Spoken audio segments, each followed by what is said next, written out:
My best friend faked having cancer for sympathy and money, so I exposed her and ruined her reputation. She made up lies about me and exposed me back, so I took everything from her. My ex-best friend came into school one day bald, and that she was the center of attention. During the first period, she gave a speech filled with crocodile tears about how she has cancer and how doctors aren't sure if she'll survive. She ended the speech by giving us her PayPal details and showing the GoFundMe account she set up. Of course, everyone quickly rallied behind her, and as her best friend, I personally started organizing fundraisers. I truly thought we were making a difference, but then one night she confessed to me. She never had cancer and was only doing this for money. Hearing this was like a punch to the gut, and I truly tried to keep her secret at first, but I just couldn't. The guilt was too much, and so I secretly audio recorded our next conversation. I leaked it to the entire school the next day, and the backlash was immediate and extreme. Her GoFundMe account was frozen, she was kicked out of our friend group, her locker was vandalized, and even the teachers openly showed their disgust towards her. She became erratic and started trying to bring me down with her by exposing me for being in on the scam from the start. She started sharing fake screenshots of me agreeing to it and started ruining my reputation. It was extremely hard at first. I had people coming up to me in school being very passive-aggressive towards me. They would tell me they knew what I did and call me just as bad as her. I knew I had to save my reputation to do that, and in order to do that, I had to finish what I started. I handed over text messages, screenshots, and every bit of proof I had where she had admitted to the whole scam. In one of the texts, she actually joked about how easy it was to fool everyone. She joked that even her grandchildren would never have to worry about any debt because her tuition was paid in full,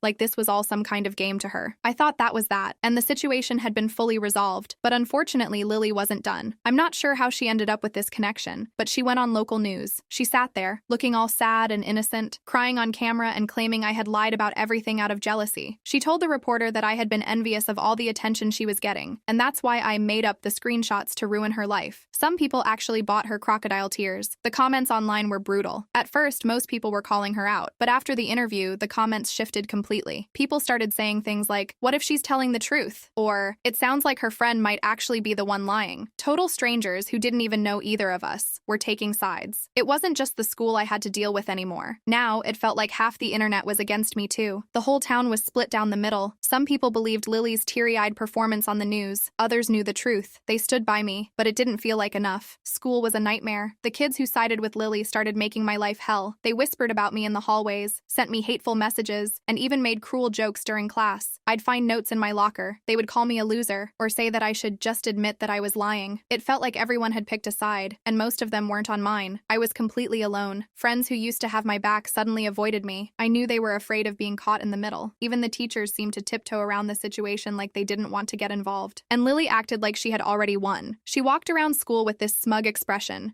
surrounded by people who believed her and soaked up the attention. I could see it in her eyes. She thought she was untouchable. She would also talk about how she would feel weak some days because she said she had recently had chemo, and people would bring her plenty of gifts to school. They showered her with money and food. One girl even gave her a new designer purse. Her mom said that she wanted her to have it and thought it would be nice to have it since tomorrow was never promised. It seemed pretty rude at the time to tell her that she basically only gave it to her because she was going to die, but I wouldn't care. So I'm sure Lily didn't since she was faking the whole thing anyway. Nevertheless, I would have killed for that bag. After days of isolation, I knew I had to do something. Something in me couldn't let it go. I knew I had to keep digging because the truth was right there. One night, I stayed up late, combing through every bit of social media I could find. I looked at the GoFundMe updates, her posts, and even old comments. That's when I found it. The photos she'd posted after her diagnosis. There she was, posing in brand new designer clothes. Louis Vuitton, Gucci, you name it, she had it. And then there were the vacation photos. Just weeks after she had told everyone she was going through chemo, there she was, sunbathing at some tropical resort, laughing with friends. She'd been spending the donation money. Thousands of dollars meant to cover medical bills were going straight into her wardrobe and travel plans. I couldn't believe how careless she'd been. It was all right there, plain as day. In photos she thought no one would ever connect to the scam. I saved every single screenshot and every post. I had solid proof. And this time, there was no way Lily could spin it. No amount of tears or lies could cover up the fact that she had stolen from everyone who had tried to help her. With all the evidence in hand, I knew I was ready to expose her, for real, this time. The next day, I leaked the photos, screenshots, and financial records that showed how Lily had spent the GoFundMe money on designer clothes and a luxury vacation. It didn't take long for the local news to pick up the story. I knew she couldn't deny it this time. I had done the calculations for her vacations, and the amount of the GoFundMe matched up perfectly. Not a single dime was spent on her chemo because it was funding her next flight to Turks and Caicos. This time, there were no tears or excuses Lily could use to wiggle her way out. The evidence was was undeniable. They ran the headline, "Local Student Exposed for Faking Cancer to Scam School Community." The fallout was instant. People who had defended Lily were furious. Parents, students, and teachers who had donated to her fund felt betrayed. It spread like wildfire, and soon, the entire town knew what she had done. The school, which had stayed quiet up until this point, couldn't ignore it anymore. They expelled her immediately, but it didn't stop there. News of the scam reached the college she had been accepted to. They revoked her acceptance. They even gave a public announcement saying they wouldn't tolerate someone who had faked cancer for financial gain. Everything she'd lied and cheated for was gone in an instant. Lily had gone from being the center of attention to a complete outcast. And this time, there was no comeback. Until, in one final, desperate move, Lily tried to shift the blame. She claimed I was the mastermind behind the whole scam. She submitted fake messages to make it seem like I had been pulling the strings all along. She even went so far as to edit fake texts and twist the truth to make it look like I had orchestrated everything. She then told reporters that I had been jealous for years. She claimed I was upset because she didn't invite me on the trips or let me get in on the expensive gifts. She said I was only doing this because I was bitter. In all honesty, I was angry about not getting a free vacation or designer clothes because she was my best friend. I thought we would do everything together because that was how we'd always been.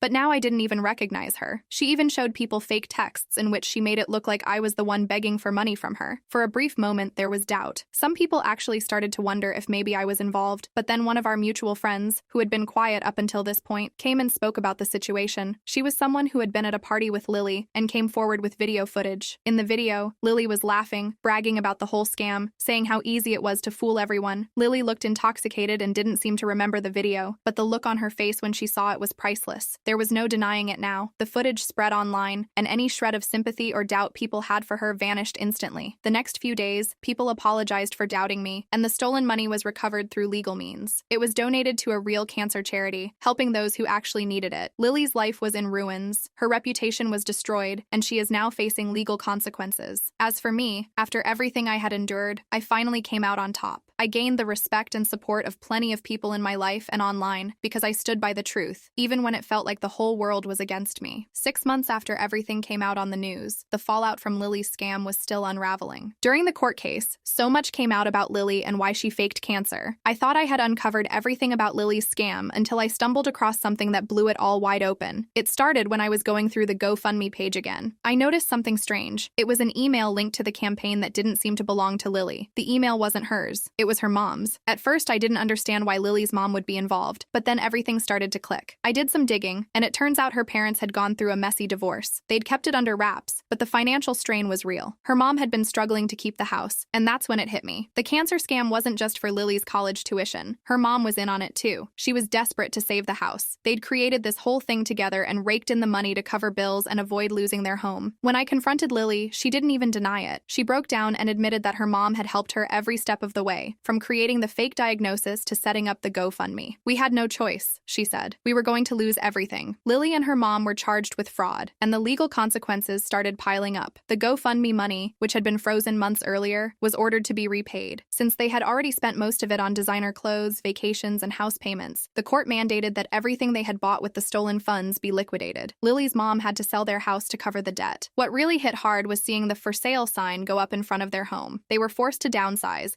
moving into a small apartment on the outskirts of town. The whole community knew what had happened, and no one had any sympathy left for them. Lily now had a criminal record hanging over her. Even community college seemed out of reach. For a brief moment, after everything that had happened, I almost felt bad for Lily. Watching her family lose their home and seeing her future crumble, it was hard not to feel something. Despite everything, she had been my best friend once, but that sympathy vanished the moment I got her message. "Remember when the school's servers mysteriously went down right before finals last year?" she wrote. "I know exactly why that happened." I froze. She wasn't just talking about some random technical glitch. She was talking about me, back when I was desperate. A few semesters ago, I was failing a class and about to lose my scholarship. I had panicked and found a way to hack into the school's system, thinking I'd only change my grade for that one class. I wasn't trying to crash the servers or cause chaos, just raise my failing grade to an A. I couldn't afford any more bad grades, not with my GPA hanging by a thread. But when the servers went down, I realized I'd gone way too far. The school never figured out what had happened, and I'd kept quiet, grateful that I didn't get caught, and now Lily was using it against me. She wasn't done. She said she got proof and attached screenshots of the system changes. You wouldn't want your little secret getting out, would you? She texted. Imagine what our college would do if they found out about your little academic dishonesty. You'd be kicked out in a heartbeat. So here's the deal. You give me $5,000 or I send this to the dean. She finished. I couldn't believe it. After everything she had done, she was blackmailing me. I stared at the message for what felt like hours. My heart pounded in my chest. I had worked hard for that money. I was saving up from long shifts, but now, because of one mistake, I was forced to give it all to Lily just to protect my future. In the end, I caved. I withdrew the $5,000 from my savings and sent it to her. I told myself it was the only way to make sure my life didn't spiral out of control, but the moment I hit send, I knew something had changed inside me. I wasn't scared of Lily anymore. I was angry. A week later, I received another message. Don't think this is over, Lily wrote. I'll need more soon. I always knew you'd pay. If I was going down, I was taking her with me. When it was all over, I got a lawyer involved,